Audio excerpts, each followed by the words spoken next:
নমস্কার বন্ধুরা, আর গম খাবার চ্যানেলে আপনাদের সবাইকে স্বাগত জানাই। বন্ধুরা, এখানে বিকালে স্ন্যাক্স হিসেবে আপনারা নিরামিষ দিনের জন্য এই ডালপুরিটা তৈরি করে খেতে পারেন।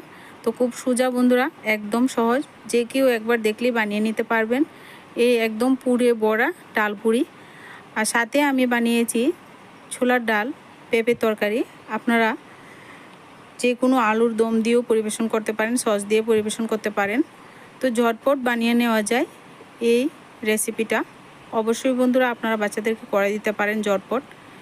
আর প্রথম আমার লাগবে এখানে ছোলার ডাল। আমি এখানে ছোলার ডালগুলি আগে থেকে ভিজিয়ে রেখেছিলাম। দেখুন 3 ঘন্টা ভিজিয়ে রেখেছি, এতে করে ছোলার ডালগুলি খুব সুন্দর নরম হয়ে গেছে। একটা মিক্সিং জারে দিয়ে পেস্টটা করে নেব। এবার স্মুথ একটা পেস্ট করে নিয়েছি। এবার পেস্টটা একটা পাত্রে নিয়ে নিচ্ছি। যদি কেউ আমার চ্যানেলে নতুন ভিডিও দেখে থাকেন, প্লিজ চ্যানেলটিকে সাবস্ক্রাইব করে সাবস্ক্রাইবের পাশে থাকা বেল আইকনটি বাজিয়ে দিতে ভুলবেন না। যখনই কোনো ভিডিও আমি আপলোড করব সাথে সাথেই যেন নোটিফিকেশানটা আপনারা পেয়ে যান। এখানে আমি নিলাম 1 কাপ ময়দা, সাথে পরিমাণ মতো লবণ, হাফ কাপ রিফাইন্ড অয়েল দিয়ে এবার ভালো করে ময়ান করে নিচ্ছি। ভালো করে ময়ানটা করে নিয়ে এখানে অল্প অল্প জল দিয়ে সুন্দর একটা সফট ডো বানিয়ে নিচ্ছি। প্রথমে কিন্তু অল্প জল দেবেন, অল্প অল্প করে মেখে নিলে ডোটা একেবারে নরম হবে না, শক্ত হবে না। তো দেখুন, এবার দেখুন এখানে একটা সফট ডো বানিয়ে নিয়েছি। এবার উপর থেকে একটু তেল মেখে একটা সাইডে ঢাকনা দিয়ে ঢেকে রেখে দেব। এদিকে আমি পুরটা রেডি করে নেব। এর জন্য কড়াইতে একটু সাদা তেল দিয়ে দিলাম, পরিমাণ মতো একটু কালো জিরে দিলাম। ফোড়নটা সুন্দর লালচে কালার করে ভেজে যখন সুন্দর গন্ধ বেরোবে তখন এর মধ্যে কিছু মশলা দিয়ে দেব। মশলার মধ্যে এখানে কাঁচা লঙ্কা আদা বাটা দিয়েছি 1 চামচ, আর সাথে আমি কিছু গুঁড়ো মশলা দেব। ঝালটা আপনারা কাঁচা লঙ্কাও দিতে পারেন, গুঁড়ো লঙ্কাও দিতে পারেন, চিলি ফ্লেক্স দিতে পারেন। আমি অল্প লাল লঙ্কার গুঁড়ো দিলাম, ভাজা জিরা ধনে গুঁড়ো দিলাম, অল্প একটু হলুদ গুঁড়ো দিলাম। মশলাটা ভালো করে ভেজে নিয়ে এবার আগে থেকে পেস্ট করে রাখা ডালটা দিয়ে দেব। ডালটা দিয়ে আবারও নাড়াচাড়া করে নেব। ডালটা দেওয়ার সাথে সাথেই দেখবেন একদম শুকনো হয়ে টেনে যাবে। তো পরিমাণ মতো লবণও দিয়ে দিতে হবে। ভালো করে লবণটা সুন্দর করে মিশিয়ে নিয়ে সুন্দর করে কিন্তু পুরটা ভাজা ভাজা করে নেব। এর মধ্যে আমি এখানে গরম মশলা গুঁড়ো দিয়ে দেব।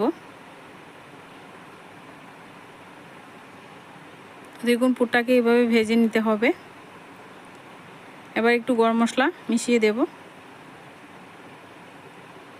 এবার গরম মশলাটা মিশিয়ে দিয়ে কিন্তু নাড়াচাড়া করে দিয়ে পুরটা রেডি করে নিয়ে এবার একটা পাত্রে নামিয়ে ঠান্ডা করে নিতে হবে।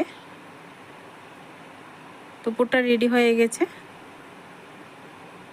এবার একটা পাত্রে নামিয়ে ঠান্ডা করে নেব।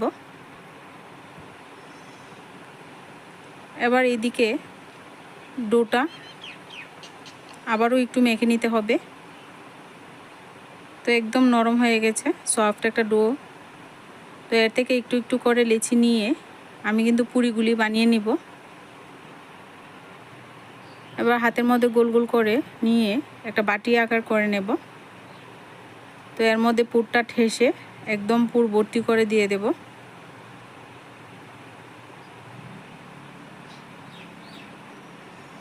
এবার পুরটা দিয়ে হাতে ভালো করে চেপে চেপে মুখটাকে লাগিয়ে নেব।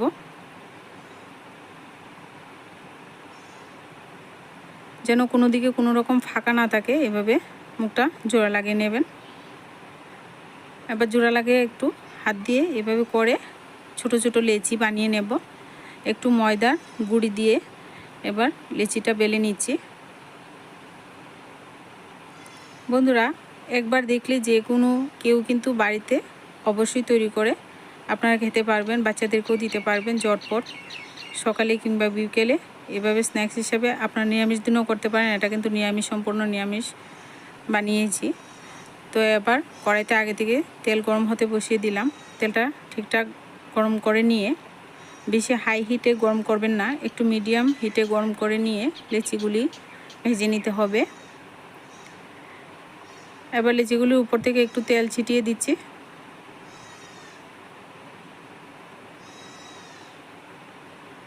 তো দেখুন উপর থেকে একটু তেলটা ছিটিয়ে দিলেই লেচিগুলি একদম ফুলকো ফুলকো লেচি হয়ে যাবে। উলট পালট করে দিয়ে লাল লাল করে ভেজে লেচি আমি পরিবেশন করে নেব। যদি বন্ধুরা আপনাদের কাছে এই রেসিপিটা ভালো লাগে, আর ডালপুরিগুলি কতটা সুন্দর হয়েছিল দেখুন। এবার সমস্ত লেচিগুলি কিন্তু সেমভাবে ভেজে নেব। আজকে আমি পুরিগুলি ছোলার ডাল দিয়ে পেঁপের তরকারি করেছিলাম, পরিবেশন করে নিয়েছিলাম। আপনারা আলুর দম দিয়ে পরিবেশন নিতে পারেন। তো দেখুন কতটা পুরভর্তি, আর লেচিগুলি কতটা সুন্দর একদম সফট হয়েছে। আর ছোলার ডাল দিয়ে পেঁপের তরকারিটা পরের ভিডিওতে দেখতে পাবে। আজকে ভিডিওটা এই পর্যন্তই, দেখা হচ্ছে নেক্সট ভিডিও।